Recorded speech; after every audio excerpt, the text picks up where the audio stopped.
Welcome, welcome. We're going to do another story chat today. Thanks for joining me. I've done a couple of these this week, and it's been super fun. So it's nice to have you guys with us. Hopefully your week has gone well, and you're being productive, and you're doing something cool. What's up, Joe? How are you doing, buddy? Hope things are well. Welcome, welcome. So we're doing this on Facebook and also on Instagram. We're kind of doing a simulcast here to see how it goes. A couple questions came up from the last chat. So I thought I would go in and answer these questions and anything else that you guys have on your mind. So let me give a quick update of what I've been doing this week and just work-wise. And also, you guys let me know what you've been up to. We can all share together. So I'm working actually on a film project, and I'm doing some development work, and it's story work. So there is development where I'm doing some illustrations and doing some drawings and coming up with some ideas. But a lot of it has to do with the story structure and conceptualizing the pieces and the blocks of this movie. So it's a really cool film called Alien Country, and it's an alien thriller comedy horror movie, and it's turning out to be really exciting because there's a lot of elements going on, and we have to really get the story concise and make sure that we're telling we're hitting the beats and we're telling the right story at the right time to give the maximum punch to the audience. So that's something that's really clear in my mind, is what I want to deliver to the audience and make sure that it's worth watching this film. So it's an alien movie. We're obviously gonna have aliens in it, and there's a couple cool characters. So I don't want to give too much away. In fact, I'll be planting some of these things as we do further development in that film, so you guys will see that. But some of the things that came up with doing that development work is the structure part, which I mentioned before in some of the last lives, and how we're going to construct the plots, the subplots, and all the character arcs of each and every single one of those characters. They all have to change, they all have to have a journey, and they all have to change from beginning to the end.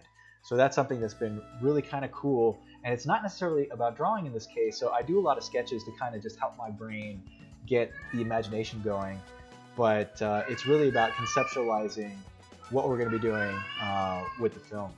And I got if you can hear my cat in the background is also chiming in on the story detail. At any rate, so there's that. That's my little update, and it's been fun because I can just do this at my desk, my workstation. And I'm doing everything remotely, and we've been doing this for many months. So it's kind of ironic that this virus lockdown that we have hasn't really affected the production that we're doing. It's nice to have a distributed model like that, and also because we're at the early development stage. So when we get to doing a lot more hands-on things with looking at locations and actually diving into maybe some of the more practical effects. This is a live-action movie, by the way. I've done a lot of animation work, and this is going to be another live action film that I'm working on. So that's kind of a little update there. All right, so let me get into some of the resources now. I'd love to hear your guys' opinion on what you find most valuable about story resources and drawing resources. But a couple of things came up about drawing in some of the questions. So I brought out from my collection here. This is let me turn on the camera for you guys on Facebook. Is that this is a figure drawing for all it's worth by Andrew Loomis, okay? And I talk a lot about this book. I speak really highly about Andrew Loomis, and if you guys don't know who this is he was an American illustrator back in the 40s and 50s, and he just gifted us as artists with these books and instructional books. And let me see if I can, I've opened it up and turned to a pretty cool page, right? The way he breaks down the human figure in this, and you can see some of that. Hopefully it's coming out relatively clear. That it's more than just drawing a human figure, but it's understanding how to break this down in a simple way so you can understand it. And he does things like typical proportions of a human figure. Like classical way of doing it is 7.5 heads high, right? That's like the classic Roman figure. But by the way, this is a cameo appearance from my cat. My cat Richard. He likes Andrew Loomis too. Say hi, hello. And let me get rid of him.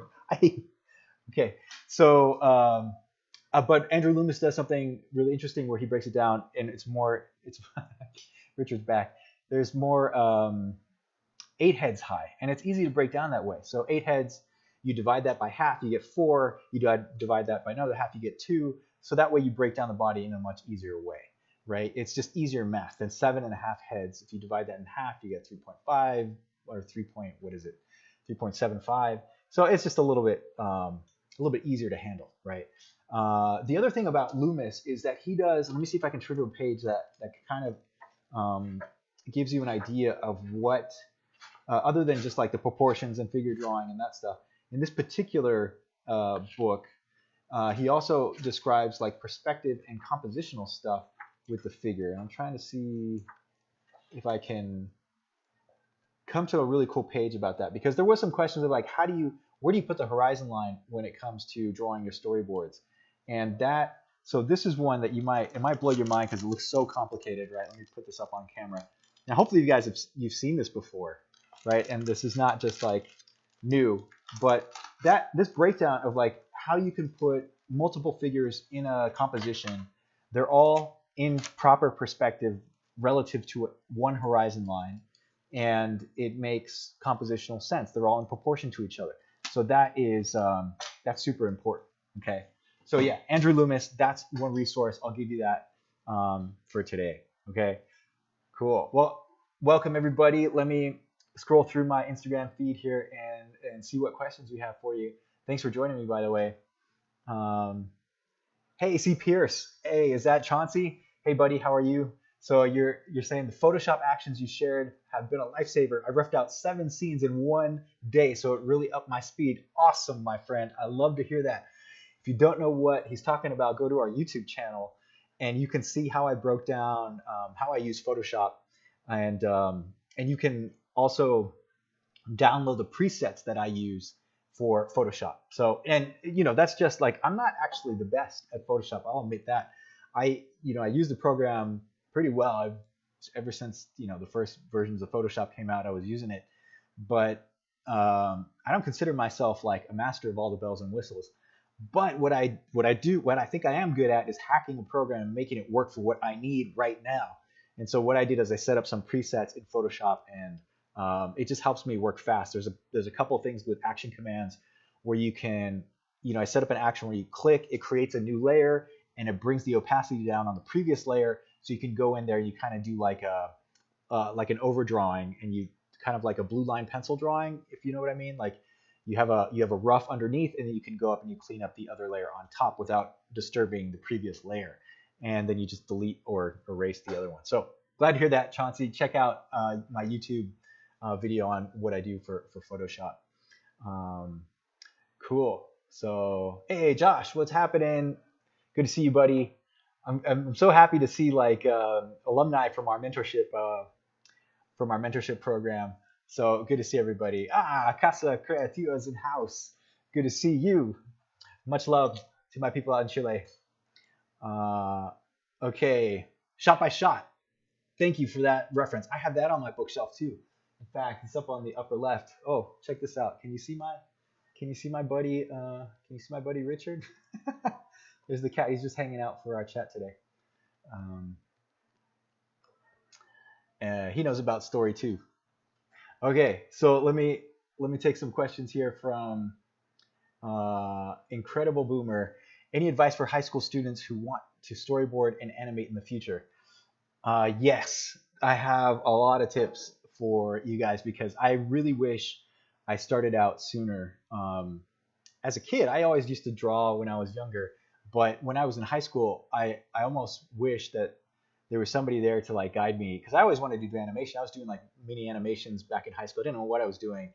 I thought I could draw something. I think I had maybe some drawing ability, but it was just raw, right? So I wish there was some way to develop that back then. So one thing you can do is draw like a madman. Just take out a sketchbook and make sure you carry that thing with you everywhere. And I actually prefer a physical sketchbook. In fact, here, I got one right here on my desk. This is something, look how big this is. You see my hand, the size of this, and it's backwards. And I'll show you. Let me just scroll through some of this. and little sketches that I do, random things. And these are all just, this is what you do. Like, go to a coffee shop, bust out your sketchbook and start drawing ideas. And, they're just doodles. I don't really show this to anybody. I'm showing to you guys, but I don't really I'm not publishing this that much. I probably should be doing this to like help build my brand. But check out some of the other things that I'm doing. Is I'll take notes, right? So I have written notes about story stuff, and that's all kind of, every time I get an idea, I'll just jot it down in my sketchbook. So this is cool, and I can take this in my back pocket and carry that around. So that's one advice, is just get a sketchbook, grab a pen, and take that with you everywhere. So if you're in high school and you have some free time, which I had all kinds of free time when I was in high school, looking back on it. So then just draw. The other thing you could do, advice for anybody really, but for young guys who's starting out, look at all the free online resources that are out there. I mean, okay, besides storyboard art, if you're here, you probably know about our platform and what I've been doing, which is storyboards and story work. But there's free resources there. But check out other stuff. There's illustrators and painters, and just saturate yourself with that. And there's a lot of free stuff. So there's paid stuff. If I was always broke as a high school student. I had side jobs here and there, but it would have been hard for me to pay for like expensive classes. But it's so reasonable. I recommend Schoolism. The guy, Bobby Chu and his crew at Schoolism are really great. I also recommend, there's another great program that I know about. It's called Evolve Artists. Check that out. Just Google it, Evolve Artists. Mitch, the founder of that, and Kevin, who are just fantastic artists, and they have the most amazing program to learn classical drawing skills. And then once you know that, you can apply that to development, character design, film, storyboards, whatever, right? This is a very niche discipline, but you need that foundation, that art foundation. So get that art foundation strong, right? That's what you need to be doing. And the other thing is just have fun with it. So there's my 3 tips, right? Is draw. Check out some free resources and have fun with it, so you don't get burned out. That this becomes a passion for you, and that you do this for the rest of your career, and hopefully for the rest of your life, right? Great question, by the way. All right, let's see. What else we got down here? Oh, I love you too, Casa Creativa. So let me talk about a little bit along the lines with resources. Couple of other things that you can be doing when I talk about books. What you need to be studying is just as important as watching movies and drawing. So sometimes you'll draw and you'll sketch and you do kind of studies, but that doodling stuff is fine, kind of like the things I just showed you in my sketchbook. But you also have to have kind of a more disciplined approach to tackling some of the technical parts that you're going to need to know in terms of storyboarding and story development. So what is that? That is perspective, anatomy, figure drawing, composition, and also just the technical facility of drawing something in 3D, right? So you have to understand light and shade, okay? Now that's kind of basic art skills. But one thing that you should be studying is figure drawing and anatomy, which the Loomis books will help you do. Another thing you should be studying is perspective. And a lot of people are scared of perspective for some reason. I think because it's so technical, and it can be a little bit intimidating when it comes to like the rules of doing perspective. But really what you need to be thinking about is that this is a tool that's going to make your drawings better. And once you know that, you'll understand why that information is so valuable, and you'll probably kick yourself for not learning it sooner, right? It's like anatomy. When you know where all the muscles and the bones are supposed to be on the human body, you can draw from your imagination so much better, and your drawings look more solid and they look more believable, and you can do a lot. Just your capacity as an artist grows.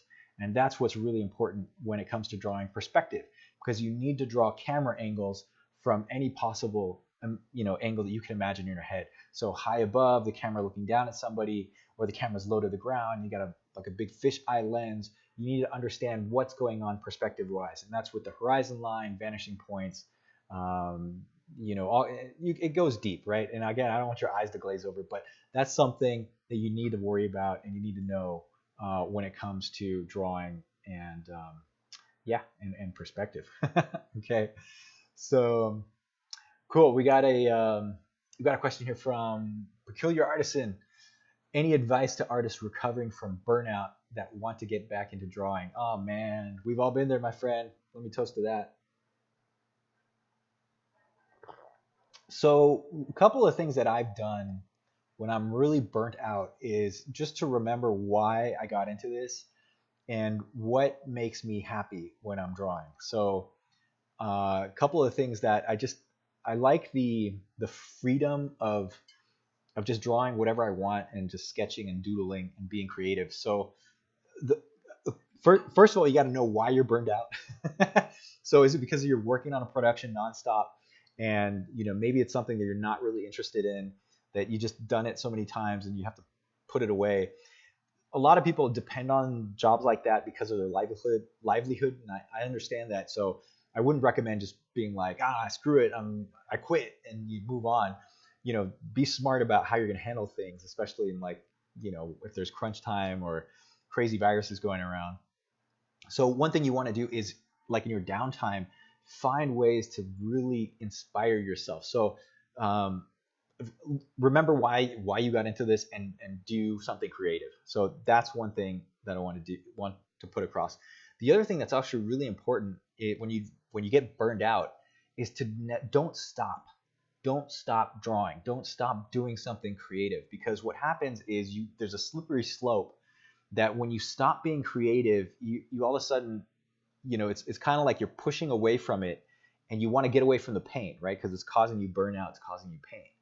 Now, what happens when you do that is you lock yourself in, and you're kind of running away from the problem instead of figuring out how to solve it. So my suggestion here is that even though you're like down and out and you're burned out and all that kind of stuff, maybe you're not inspired or you're not into what you're doing, don't stop.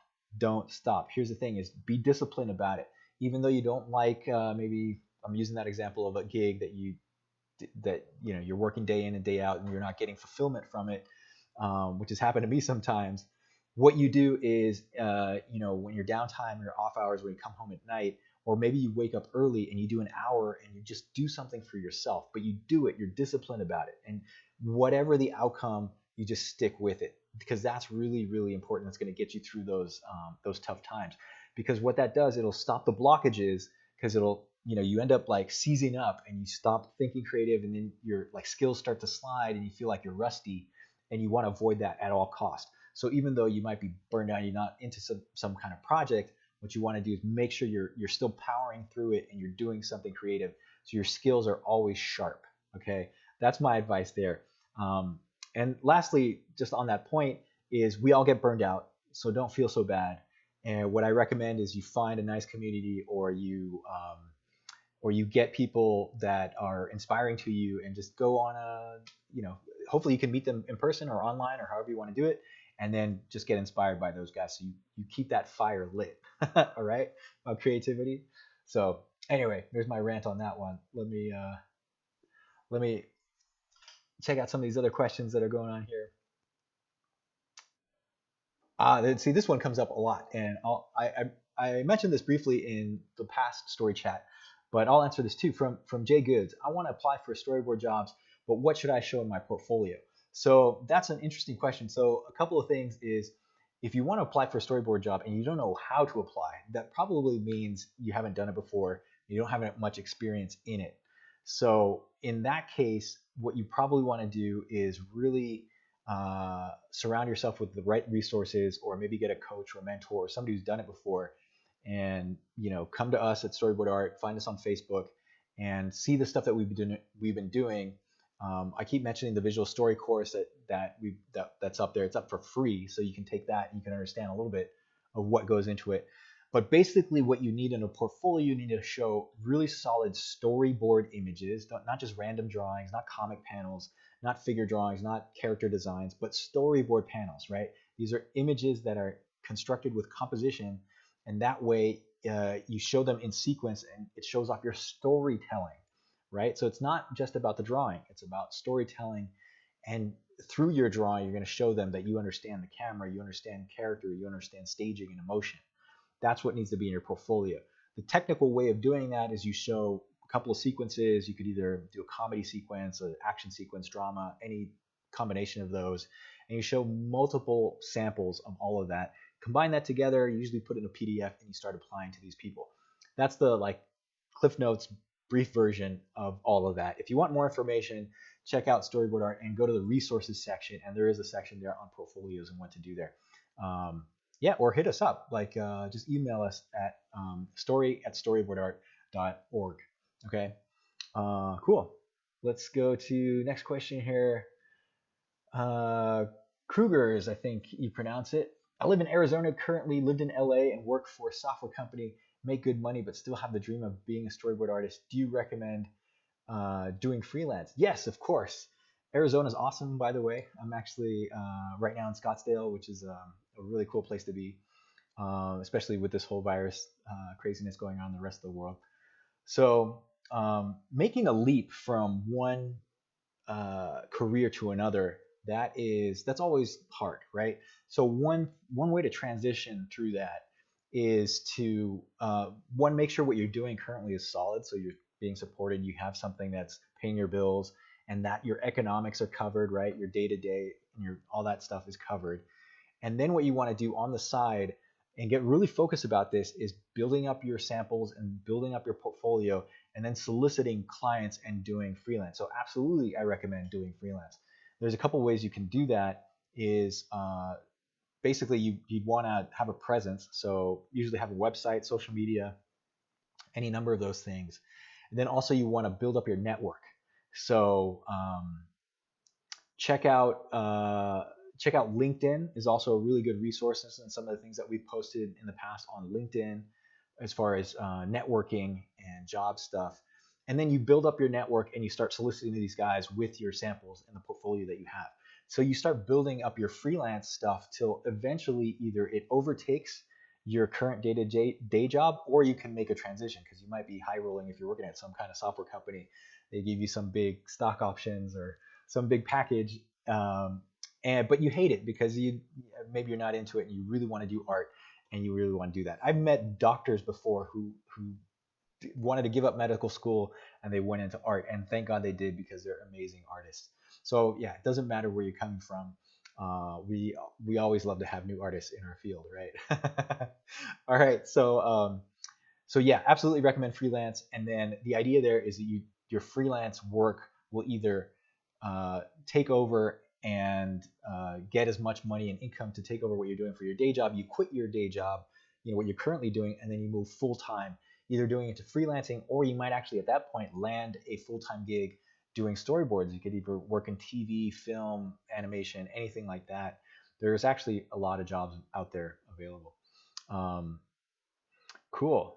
So great. Let me take a question from Facebook here. Great questions, by the way. So this one's from Sebastian. Okay, I do a lot of figure drawing poses, about 1 to 2 minutes. Because of the pose time, I always miss drawing the heads, but I'd be able to draw this pose. Do you think it's a bad drawing habit? Well, yes, you're answering your own question there, Sebastian. So this is where a couple of things that I would recommend if you're doing really fast gesture drawing. So let me summarize the question if it didn't come out clearly.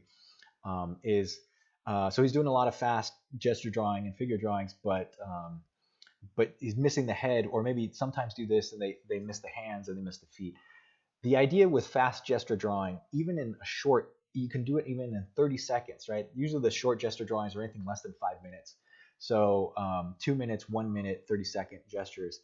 You always want to get a full, complete statement of the figure and the story, okay? So it's not just the figure, it's the figure in context to what you're drawing.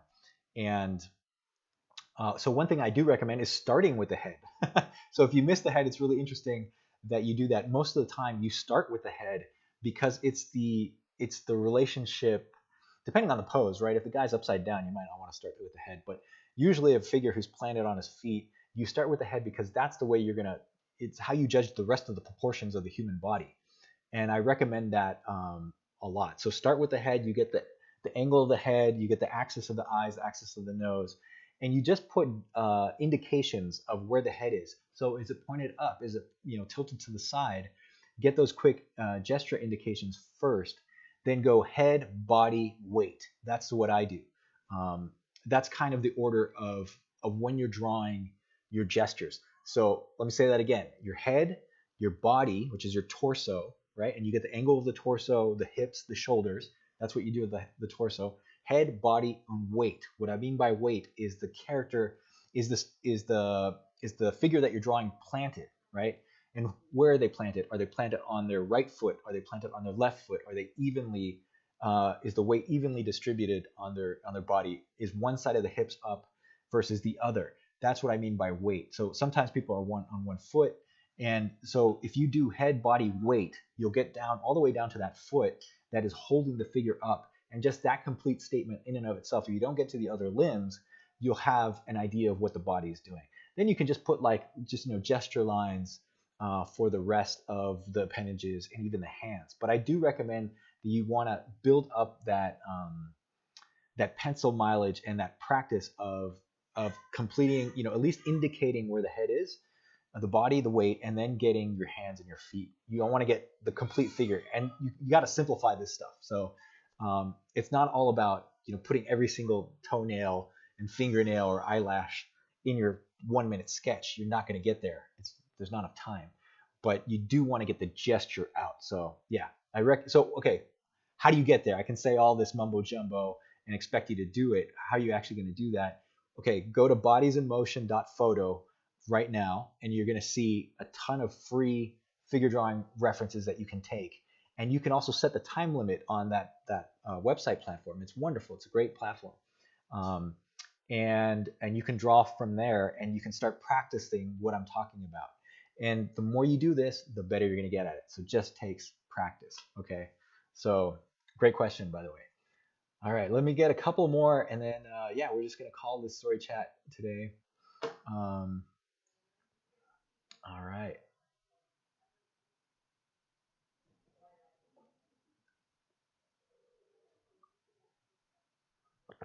Got a great question from let's see, Morilobs 2010. Murillo BS 2010. Let me see if I can pronounce that correctly. I hope I did.